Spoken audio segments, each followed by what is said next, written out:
제가 첫 발제를 맡게 되었는데요.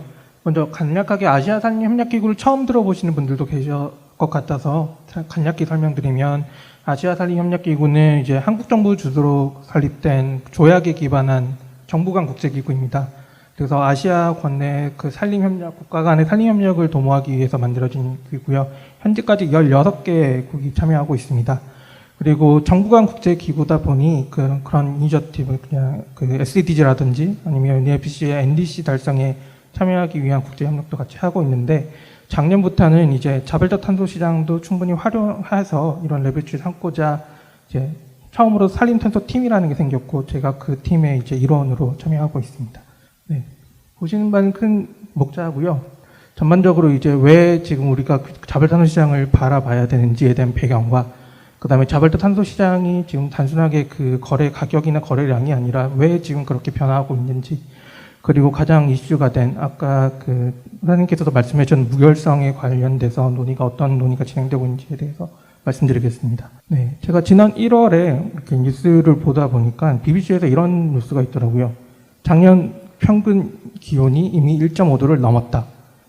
저희가 2015년 연말에 파리 협정 타결을 하고, 그 다음에 수많은 국가들이 이제 NDC를 제출을 하고, 또 기업들이 다 같이 노력하는 이유가 그런 기후 목표를 달성하기 위한 것이고, 보통 이런 기후 목표의 목적이 세기 말까지 1.5도씨 또는 2도씨 이내로 억제하자라는 것인데, 그런 이유가 이제 1.5도를 넘으면 돌이킬 수 없는 티핑 포인트를 넘어간다라는 말이 생각이 나더라고요. 그런데 이미 1.5도를 넘었다니 뭔가 이상하다라고 내용을 쭉 읽어보니, 이미 작년이 역사 1850년도 이후로 계속 관측된 이후 계속 높은 수준의 그 기온이 있다는 것은 발견이 되었고, 해당 그 자료는 EU의 코페르니쿠스 기후변화 서비스에서 보고한 이제 관측 자료인데요.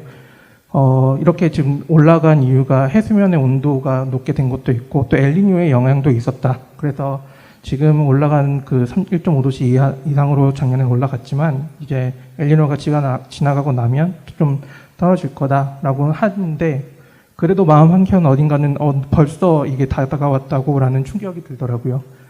그래서 우측에 보시는 그래프는 이제 UNEP에서 매년 발간하는 에미션스 캡 리포트라는 그 보고서에서 따온 자료입니다.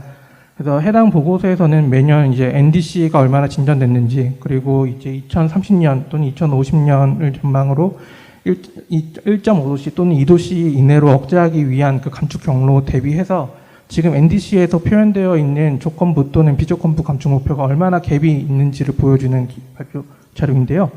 지금 2030년 기준으로 지금 아직 그 조건부 또는 비조건부 감축 목표를 했을 때 약 110억 톤 또는 140억 톤의 격차가 존재한다라고 보고를 하고 있습니다.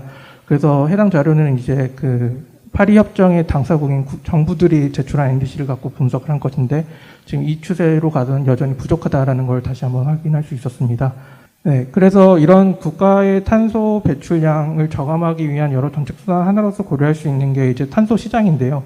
제가 오늘 말씀드릴 분야는 이제 자발적 탄소 시장이지만, 한 번 더 그냥 강조를 하자면, 규제 시장과 자발적 탄소 시장의 가장 큰 차이점, 여러 가지로 비교를 할 수 있지만 가장 공통적으로 논의를 할 수 있는 거는, 규제 시장은 누군가 규제를 받는 대상이 있고, 그 규제를 받는 대상이 규제를 받지 않기 위해서 또는 그 안에서 또 잘 달성하기 위해서 그런 액터들이 존재를 한다면, 자발적 탄소 시장에서는 어떤 중앙 집권화되거나 통제되기보다는 그 다양한 의도와 목적을 가진 참여자들이 자발적으로 참여하고 있다는 게 가장 큰 차이일 것 같습니다.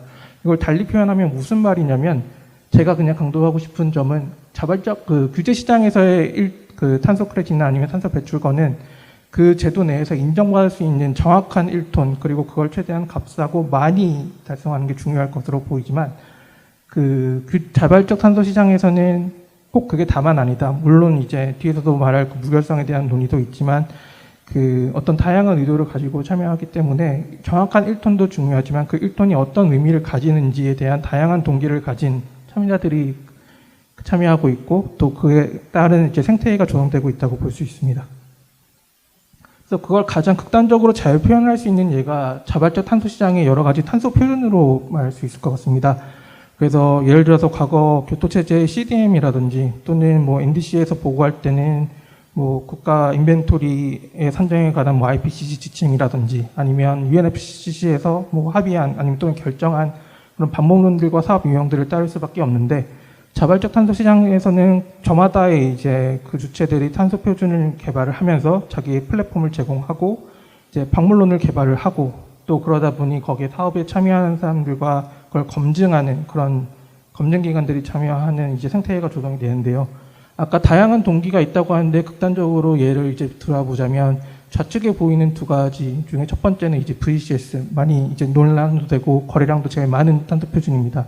해당 표준은 이제 이 표준의 목적은 가장 신뢰성 있고 거래할 수 있는 표준을 그 크레딧을 만들어내자라는 게 목적이고 해당 표준에서만 지금 레드 플러스 요 세 가지 중에서는 그 VCS에서 나오는 레드 플러스 거래량이 상당량을 자발적 탄소 시장의 거래량을 차지하고 있다고 지금 알려져 있습니다. 그리고 두 번째 골드 스탠다드는 이제 그 양보다 고퀄리티 그리고 지속 가능 발전에 기여할 수 있는 탄소를 사업을 하고 그런 기후 목표를 달성하는 데 기여하겠다는 탄소 표준이고요. 해당 스탠다드는 설립할 때부터 그 WWF가 관여하고 이런 걸 봤을 때 그리고 또 해당 스탠다드는 또 SDG 임팩트와 연결을 해서 어떻게 사업이 긍정적인 영향을 주는지까지 표가 있어서 좀 차이가 있다고 볼 수 있습니다. 그리고 마지막으로 말씀드릴 탄소 표준은 플랜 비보인데요. 이것은 이제 목적 자체가 앞에 두 개와는 다르게 애초에 그냥 지역사회가 기후변화의 피해를 받을 수 있거나 아니면 영향을 받는 지역사회를 위한 탄소 표준이다. 그래서 해당 탄소 표준을 사용한 사업에서 나온 크레딧 수익의 60%는 반드시 지역 주민한테 돌아가야 된다라는 목적을 가지고 있는 독특한 스탠다드입니다. 그래서 다른 스탠다드들이 사후 발급을 전제로 하는 것에 비해서 그 플랜 비보에서는 사전 발급도 필요하다면 가능한 그 옵션으로 제안을 하고 있는 것으로 보고되고 있습니다. 그래서 지금 자발적 탄소 시장에 대한 여러 액터들이 있지만 이제 이걸 바라보는 자발적 탄소 시장 내에서의 바라보는 사람들도 있고 그 외에서도 바라보는 사람들이 있는데 공통적으로 이제 기대하는 거는 우리가 자발적 탄소 시장을 무시할 수 없는 거는 이런 에미션 갭을 줄이기 위한 즉각적인 기후 행동이 필요한데 그것을 확장하고 재원을 확충하기 위한 수단으로서 이걸 무시할 수 없다. 그리고 특히 자연기반해법, 산림과 그 바다를 포함한 자연기반 해법을 통해서 2030년까지 필요한 배출 격자의 30%를 커버할 수 있고 또 자발적 탄소 시장 규모가 계속 꾸준히 증가를 하고 있으니 이걸 잘 활용을 해야 된다라는 기대감이 하나가 있습니다. 그리고 두 번째는 아직 규제 시장의 대상이 아닌 엔티티지만 이제 장기적으로 현재는 뭐 ESG나 아니면 그냥 자발적으로 참여한다고 하지만 향후의 규제 시장의 도입이나 아니면 진출을 준비하기 위한 액터들의 그런 경험의 장이나 아니면 교육의 장이 될 수도 있고요. 그리고 다음은 규제 시장에 활용할 수 있는 혁신과 새로운 접근법 개발. 앞에 말씀드린 저마다의 스탠다드가 있고 저마다의 스탠다드에서 메소드로지가 개발이 됩니다. 그래서 그 메소드로지가 여러 가지가 되다 보니 아직 그런 규제 시장에서 보거나 아니면 UNFCCC 체제에서 봤을 때는 아니 무슨 저런 방법론을 쓰지? 아니면 저게 무슨 사업이 될 수 있어라고 하지만 그런 게 필요하다고 해서 구매자가 존재하면 생산이 되고 방문론이 만들어지는 게 자발적 탄소 시장이다 보니 다양한 이제 시도가 되고 또 혁신이 되고 또 언젠가 이게 규제 시장에도 진입할 수 있지 않을까라는 게 자발적 탄소 시장에서 바라보는 시각이기도 하고요. 또 마지막으로는 이제 이거는 제가 그 사무국에서 다른 이제 여러 관심 있는 기업들한테 질문을 많이 받는 것 중에 하나가 규제 시장하고 탄소 시장 있고 자발적 탄소 시장이 언젠가 뭐 연결될 수 있는 거 아니에요? 이거 하면 나중에 일단 지고 있으면 뭐 바꿀 수 있지 않아요? 라고 하는데 저는 그렇게 접근하시면 많이 힘들다고는 말씀드리는데 그래도 어쨌거나 그런 기대감이 있다는 것에 대해서는 지금 말씀드리고 싶습니다. 그런 기대를 왜 하실까라고 봤을 때 제가 지금 제목을 파리협정 제6조와 자발적 탄소 시장이라고 했지만 사실 자발적 탄소 시장은 그냥 이렇게 괄호를 채우고 싶습니다. 그런데 제목인데 안 채웠는데 그 이유가 요새 이제 많은 기대가 높아졌던 이유가 파리협정 제6조, 6.2조, 6.4조가 작년에 채택은 안 됐죠. 그래서 다음 또 캅에서 논의가 되었겠지만 만약에 되었다라면 뭐 자발적 탄소 시장이 좀 더 확대되거나 아니면 뭐 6조와 연계해서 활용성이 뭐 될 수 있었을 텐데 안타깝다라고 말씀하시는 분들도 계시더라고요. 근데 그게 어떠한 맥락에서 이제 논의가 되어야 되는지를 좀 더 다시 짚어드리면 6.2조에서 이제 국가 간 협력을 통해서 NDC에서 NDC 간에 이전되는 이트모라는 걸 가능하죠. 협력을 통해서 더 많은 감축량을 달성을 할 수 있을 텐데 기존에는 이제 그게 이트모의 사용이 NDC에 사용된다. 그리고 파리협정의 당사국도 정부이기 때문에 굳이 여기 자발적 탄소 시장이나 아니면 민간이 어떤 역할을 할 수 있을까라는 질문이 있었지만 협상 과정에서 이제 NDC 사용 이외에 다른 기타 목적으로의 사용이 가능한 그 OIMP 개념이 나왔고 또 그 하위에서 이제 콜시아 같은 국제 민간항공기구에서 말하는 그런 다른 국제적 간접 목적으로도 사용할 수도 있지만 아예 그냥 기타 목표로 하는 할인이 생겨서 이 조항을 보고 이제 더 많은 민간의 기대가 생겼고 또 자발탄소 시장의 가능성을 보는 기대감이 높아졌다고 볼 수 있습니다. 하지만 지금 현재 단계에서 그냥 엄격히 그냥 나누자면 그 자발적 탄소 시장이 탄소 크레딧이 6조나 뭐 이런 얘기가 되려면 정확하게 그냥 해당 국가 관련 법률이나 지침을 따라야 되거니와 상응 조정이 대상이 되는지 그리고 그게 적용을 받는지에 따라서 파리협정 6조 기반 이트모로 논의를 하든지 또는 그게 아니라면 그냥 여태까지 해왔던 것처럼 그냥 순전히 자발적 탄소 시장에서의 자발적 탄소 크레딧으로만 논의를 되는 게 맞다고 생각합니다. 네. 하지만 이런 논의가 있다는 것 자체가 어떤 가능성을 보이가 있고 사람들이 기대를 높이고 있다고 볼 수 있고요. 다음으로는 싱가포르의 예인데요. 싱가포르는 이제 2022년도에 처음으로 이제 법안을 냈는데 그게 이제 탄소세 납부가 있는 의무 기업들은 5%까지는 탄소 크레딧을 제출하면 이걸 인정해 주겠다. 대신에 아무 크레딧을 다 내면 되는 게 아니라 적격성 목록 기준에 있는 사업이나 국가의 사업에 나오는 크레딧은 인정해 주겠다고 얘기를 했고요. 그런 배경 중에 하나가 이제 탄소세가 현행은 톤당 5불인데 내년하고 내년에는 톤당 싱가포르 달러로 25불 그리고 26년 이후에는 이제 45불 이렇게 점진적으로 올린다고 합니다. 그래서 그러면서 이제 최대 5%까지는 뭔가 그 크레딧으로 대체하는 걸 인정하겠다고 하고 있고요. 그 다음에 작년 연말에 그 파리협정 국제 탄소시장 협약이 잘 안 됐지만 싱가포르와 파푸아 뉴기니는 이제 파리협정 6조에 대한 그 이행 협력 합의문을 체결을 했습니다. 그래서 싱가포르가 파푸아 뉴기니 말고도 여러 국가와 하고 있는데 일단 파푸아 뉴기니가 먼저 합의가 첫 번째 국가로 된 것이고요.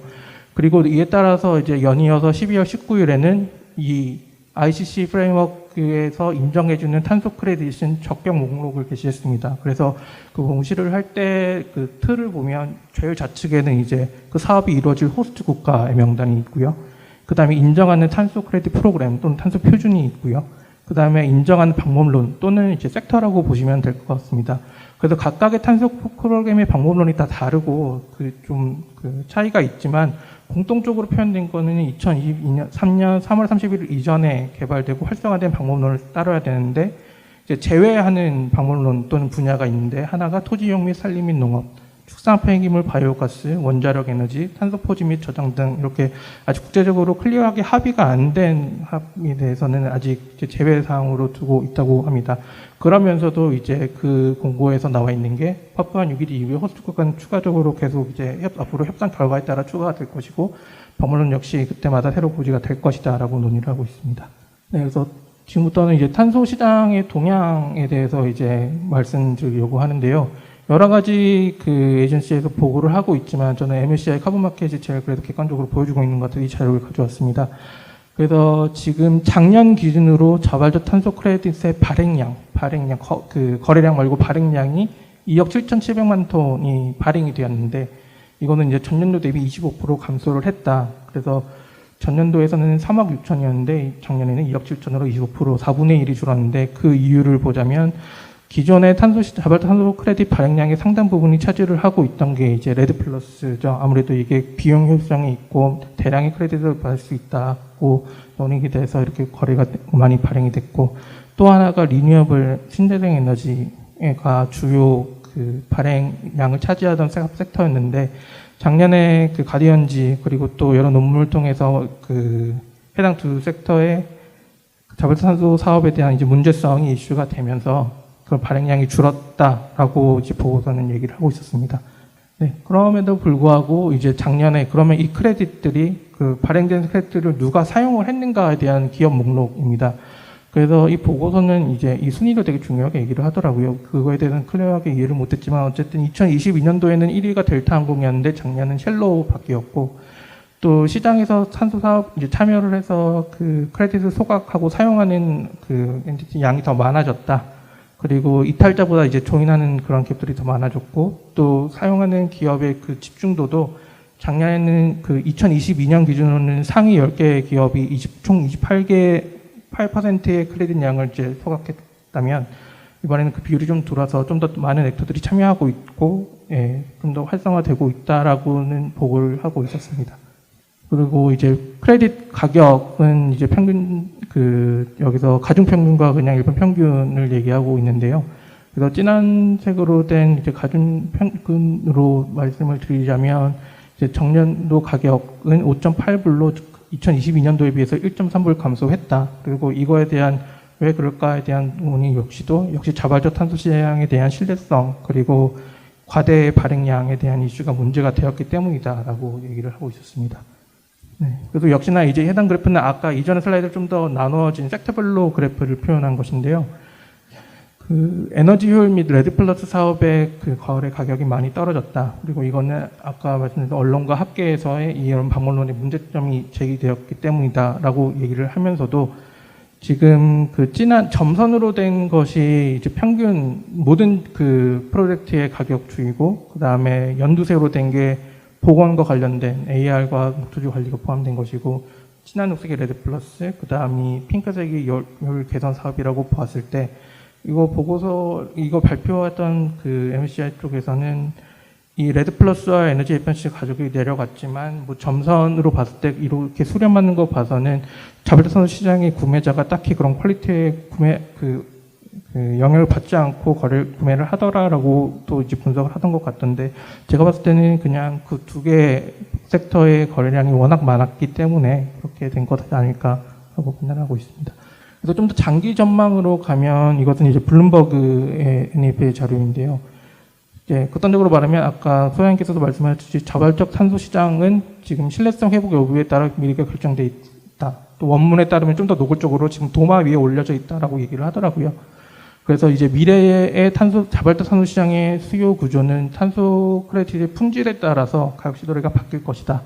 그래서 크게 세 가지 시나리오를 제안했는데, 하나는 고품질 시나리오. 지금 자발적 탄소 시장에서 논의되고 있는 어떤 무결성 문제가 모두 해결될 경우에 2003년 가격은 그 톤당 20불, 50년은 238불까지 예측을 하고 있었고, 그래서 시장 규모는 2050년에는 결국 1조 1천억에 달할 것이다. 반면에 이제 자발적 시나리오, 현재 상태를 유지해서 그냥 무결성이 아직 해결되지 않고 계속 가져간다면 2030년에도 톤당 13불, 2050년에는 14불로 해서 크게 이제 이거를 물가 인상률 고려하면 가치가 떨어지고 있는 것이죠. 그래서 발전을 못할 것이다. 그리고 좀 또 다른 하나의 시나리오는 이제 흡수량. 아마 이렇게 표현을 했던 게 자발적 탄소 시장에서 많이 발행되고 있는 게 회피라고 표현을 많이 하던데, 전염 방지라든지 아니면 그런 사업에서 나오는 회피산 말고 진짜로 나무를 심고 진짜로 추가성이 있는 흡수량에 대한 크레딧만 구매를 했을 때는 2003년에는 146불, 2050년에는 뭐 172불이 될 거여서 이런 게 가능할 것이다. 그래서 결국에는 그 신뢰성 있는 탄소 크레딧 상승이 중요하다라는 걸 얘기를 하고 있었고요. 또 다른 이제 좀 흥미로운 연구 결과가 있어서 가져왔는데, 트로브에서 이제 3,000여 개 이제 그 기업들을 대상으로 탄소 크레딧을 거래하거나 이제 이용하면서 자발적 탄소 시장에 참여하는 기업들이 있고 아닌 기업도 있는데, 그 기업들을 구분해 보았을 때 과거에 6년 이내에 이제 탄소 크레딧을 사용하거나 어떠한 경로로 자발적 탄소 시장에 참여한 경험이 있는 기업은 연간 6%포인트를 이제 줄였지만, 그렇지 않은 기업은 4%포인트를 줄였다. 그래서 자발적 탄소 사업을 통해서 뭐 옵셋 크레딧을 사는 기업들에 대해서 진짜 감축 노력은 하지 않고 그냥 탄소 크레딧으로 그린워싱 하는 거 아시냐라고 하는 거에 대해서 나름대로의 이제 그렇지 않고 추가적인 노력이다라는 근거가 될 수 있는 연구 결과일 것 같고요. 우측에 보이는 자료는 이제 보스턴 컨설팅에서 한 것인데, 여기서는 이제 기준 가격을 하나를 주고, 그러니까 레드 플러스 사업이 15불이다라는 걸 기준 가격을 준 다음에 서로 다른 수준의 이제 그 퀄리티의 크레딧을 추구하는 구매자를 대상으로, 좌측에 보이는 거는 이제 공학 기반 열효율이라든지 아니면 폐기물 또는 그 가구 기준 장치 섹터에서 나오는 크레딧과, 우측에서는 MBS 기반, 그러니까 자연 기반 해법에서 나온 탄소 크레딧에 대해서 얼만큼 더 프리미엄을 줄 의향이 있는지를 조사를 한 것인데요. 그래서 제일 상위에 보이는 이 구매자 그룹이 가장 이제 상위 퀄리티를 추구하는 구매자들인데, 이들은 그 자발적 탄소 시장 하에 부합하는 그런 그 저항기반 회법에 대해서, 그리고 이게 진짜로 신뢰성이 있고 가치가 있는 크레딧이라면 적게는 25%, 많게는 50%까지라도 인센티브, 그 프리미엄을 주고 지불할 용의가 있다라고 보고를 하고 있습니다. 그래서 이걸 보아서라도 얼만큼 구매자들이 자발적 탄소 시장이라 하더라도 본인들이 구매한 노력이 그게 퇴색되지 않도록 퀄리티를 중요하게 생각하는지를 볼 수 있는 자료가 될 수 있습니다. 그리고 또 자발적 탄소 시장이 무결성을 해결해야 될 수밖에 없는 이유가, 아까 말씀드린 대로 캅28에서 그런 탄소 시장 협상이 논의되었고, 미국은 뭔가 좀 자발적 탄소 시장이라든지 아니면 그런 민간 역할을 중요하게 활용을 하려고 했던 것에 비해서 EU나 아니면 다른 국가들은 이제 무결성, 투명성이 해결되지 않으면 이거는 도저히 활용할 수가 없다. 그래서 협상이 결렬됐다는 어떤 보도 자료도 있더라고요. 그래서 그런 논의가 해결되지 않으면 그런 기대감, 뭐 제도권으로 들어가는 것은 불가능하다라고 보이고요. 그 다음에 앞서 계속 말씀드렸지만 자발적 탄소 크레딧의 신뢰성 문제, 크게 두 가지가 나오는데, 먼저 시작된 거는 작년 2월에 가디언과 포브스에서 얘기한 이제 그 많이 홍보하던 그 VCS의 레드 플러스 사업의 90% 이서가 가짜다. 왜냐하면 베이스라인이 잘못 과제 상장되어 있고 실제로 그렇게 지역사회 기여도 하지 않더라라는 논의가 있었고요. 지적이 있었고, 또 그 이후에 나온 자료로는 또 하나의 이제 그 많이 개발되고 있는 그 민간 자발탄소 사업이었던 쿡스토브 사업도 약 10배가량 부풀려졌다라는 논문이 발표되면서 이제 많은 반향을 일으켰습니다. 그래서 이러한 지적이 있을 때 VCS나 아니면 또 그거 쿡스토브와 연결되는 골드 스탠다드하고 VCS 둘 다 양측 다 태도는, 공통된 태도는 그렇습니다. 모두 대응을 내는데, 첫 번째는 이런 검토 또는 이런 그런 논의는 매우 환영을 한다. 그런데 너의 또는 당신의 분석에는 이러한 문제가 있어서 실제로는 그렇게 우리가 문제가 있는 게 아닌데 너네가 너무 문제가 우리가 많이 있다는 것처럼 표현했어라는 게 큰 맥락으로 보이더라고요, 공통적으로. 그래서 그 차이점이 뭐냐고 보았을 때 공통적으로 지적하는 게, 지금 그 연구 논문에서 문제가 있다고 제기한 그 글에서 적용한 분석 방법이나 그 방법론이 실제로 사업을 수행하고 있는 그 방식과는 차이가 있기 때문에 실적인 감축량의 산정이 차이가 있다. 그리고 또 방법론에 사용되는 어떤 개수들, 그러니까 레드 플러스에 관해서는 산림 전용 개수라든지 산림 전용을 영향을 주는 드라이버에 대한 개수라든지, 또는 쿡스토브에 있어서는 쿡스토브 이제 그 넌 리니어블 바이오마스 팩터에 대한 값이 잘못 들어갔다, 이런 오해가 있는 거고 앞으로 이제 그런 걸 해명할 필요가 있다라고 하면서 디펜스를 하고 있었습니다. 사실 근데 이미 이렇게 반박을 하더라도 아까 그래프에서 보였듯이 이미 구매자들은 등을 돌아서고 이제 의심이 한번 시작됐기 때문에 이걸 회복하기는 쉽지 않을 것 같고, 그게 큰 이제 걸림돌이 되고 있습니다. 그래서 자발적 탄소 시장에서는 나름대로 이제 무결성을 개선하기 위한 노력을 하고 있습니다. 그래서 하나는 ICVCM이라고 하는 카운슬에서 이니셔티브를 운영하고 있는데요. 여기서는 이제 코어 카본 프린시플이라는 것을 제안을 해서, 해당 그 프린시플은 이제 자발적 탄소 시장에 크레딧을 공급하는 자들이 있고 구매하는 자들이 있을 텐데, 소비하는 자들이 있을 텐데, 이 해당 이니셔티브는 이제 그런 걸 크레딧을 공급하는 대상 스탠다드나 아니면 대상들에게 제시하는 지침으로 보시면 될 것 같습니다. 그래서 크게 그 프린시플은 세 가지 영역으로 구분이 되는데, 하나는 에미션이 진짜여야 되고 영속성이 있어야 되고, 또 정확한 감축과 흡수량에 대한 산정이 필요하며 더블 카운팅이 없어야 된다. 그리고 거버넌스 차원에서는 효과적인 거버넌스, 트래킹, 뭐 투명성이 있어야 되고, 그 다음에 그 제3자 검증과 검증과 인검증을 강화해야 된다. 그리고 지속 가능 발전에 기여를 해야 되고, 실질적인 넷지로 달성에 기여를 해야 된다. 다들 근데 좀 저는 이걸 보면서 의심스러웠던 게, 이거 말고도 이제 이 프린시플을 이행하기 위한 체크리스트 같은 그런 부속 문서들도 있지만, 사실 그 해당되는 항목들을 기존의 스탠다드에서 안 하려고 한 게 아니거든요. 기존 VCS나 골드 스탠다드에서도 제3자 검증을 하고 있고, 크레딧도 트래킹하고 있고, 근데 어쨌든 여기서도 뭔가 근데 나는 개선을 하려고 하고 있다라는 걸 수준으로 이해를 해주시면 될 것 같고, 제가 봤을 때는 좀 더 기술적인 기술 기술이 들어가서 이런 인검증이 키가 아닐까 싶습니다. 그래서 앞에서 설명드린 이니셔티브는 이제 공급자 측면 또는 스탠다드에게 주는 메시지라고 한다면 그 VCMI라는 Voluntary Carbon Market Integrity Initiative에서는 또 다른 이제 Claims Code of Practice라고 해서 이거는 이제 탄소 크레딧을 그 소비하는 그런 구매하는 엔티티들에게 지지하는 클레임을 제시하고 있습니다. 그래서 첫 번째 단계로서는 기본 기준을 충족해야 된다. 그래서 해당 업체가 연간 온실가스 인벤토리를 정확하게 게시하고 그다음에 단기적으로 과학 기반해서 이제 2030년까지 순 배출량을 얼마나 줄일 수 있을 것인지 크레딧을 활용하기 이전에 순전히 본인의 리덕션을 얼마나 달성할 수 있는지를 제시하고 얼만큼의 진전을 보이고 있고 이게 파리 협정과 얼만큼 연계가 되어 있는지를 설명해라 하는 게 스텝 1이고요. 두 번째 스텝에서는 이제 어떠한 컨트리뷰션을 할지 그 단계에 따라서 이 클레임을 고르라고 되어 있습니다. 그래서 실버, 골드, 플래티넘 이렇게 세 가지의 클레임을 하라고 되어 있는데 실버는 그 자체적인 노력 후에 감축 노력 후에도 남은 배출량의 20에서 60%는 그 고품질의 크레딧을 사용해서 소각할 경우 그러니까 자기가 감축해야 되는 양의 20에서 60%를 쓸 경우에는 실버 60%에서 100%를 크레딧으로 활용해서 달성한 경우에는 골드 그리고 100% 이상 이제 남은 배출량 그러니까 초과로 잉여로도 크레딧을 사서 상세하면 플래티넘 이렇게 단계를 나눠서 얘기를 하고 있습니다. 그리고 고품질 탄소 크레딧을 조달해야 된다고 하고 있는데 여기서 고품질의 탄소란 이제 앞에서 소개드린 그 ICVCM의 평가 프레임에 부합하는 탄소 표준과 사업에 거기서 나온 사업 크레딧일 경우에는 그거를 이제 활용하겠다라고 얘기를 하고 있습니다. 그리고 본인들이 이제 VCMI 차원에서는 관련된 보고서를 내면 리포팅이 된다면 이제 자기들이 보증을 해주겠다라고 얘기를 하고 있습니다. 그래서 앞에는 그런 두 가지 이니셔티브가 나오는 것 외에 또 스탠다드 차원에서도 방문론을 개선하려고 많은 노력을 하고 있는데요.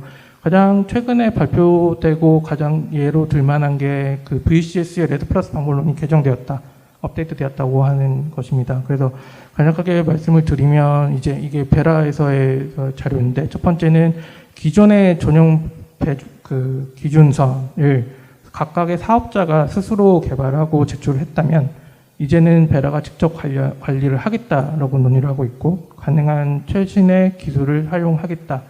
그리고 정부와도 더 밀접하게 협력을 하고 또 기존의 베이스라인 업데이트를 10년마다 하던 것을 이제 6개월 단위로 하겠다. 그래서 좀 더 주기적인 업데이트를 해서 좀 더 공신력 있는 자료를 확보하겠다고 하는 것이고요.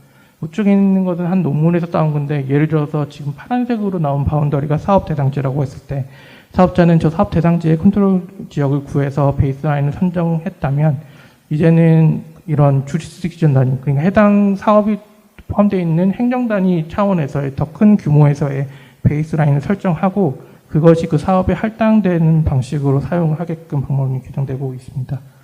그래서 산림탄소 크레딧 이제 자발적 탄소 시장이 여러 섹터가 있고 또 그게 다가 산림이 다가 아니지만 제가 또 산림 쪽에서 하고 있다 보니 하고 싶은 말들이 있었는데 이 글이 가장 저한테는 공감이 많이 되더라고요. 그래서 해당 거는 논문 아니고 이제 오피니언처럼 써져 있었는데 탄소 크레딧의 발생량에만 중점을 둔 왜곡된 재정적 인센티브가 문제다.